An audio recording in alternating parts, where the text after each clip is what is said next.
خدا تعالیٰ اپنے بندوں سے دو علم چاہتا ہے، ایک یہ کہ وہ اپنی عبودیت کو جانیں، دوسرا خدا کے ربوبیت کو پہچانیں۔ ہر شے کا غم کھانا مومن کے لیے باعث فضیلت ہے، بشرط یہ کہ کسی گناہ کے سبب سے نہ ہو۔ اگر کسی کو ہوا میں چار زانو بیٹھا ہوا دیکھو تب بھی اس کی پیروی اس وقت تک نہ کرو جب تک قرآن پاک اور سنت کے مطابق اعمال کو درست نہ پالو۔ علماء کرام کا تمام علم صرف دو باتوں پر محدود ہے: عقیدے کی درستی اور خدمت میں صرف حق کا لحاظ رکھنا۔ مرد کی سیرت دیکھو، اس کی صورت پر نہ جاؤ۔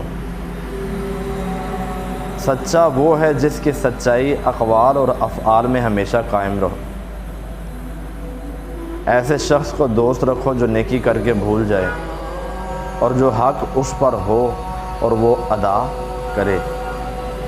صادق وہ ہے کہ جب اس کو دیکھو تو وہ ویسا ہی پاؤ جیسا کہ سنا تھا۔ توبہ کے 3 معنی ہیں: پہلے ندامت، پھر عزم ترک اور آخر ظلم و خصوصیات سے باز رہنا۔ مومن بات کم کرتا ہے، عمل زیادہ۔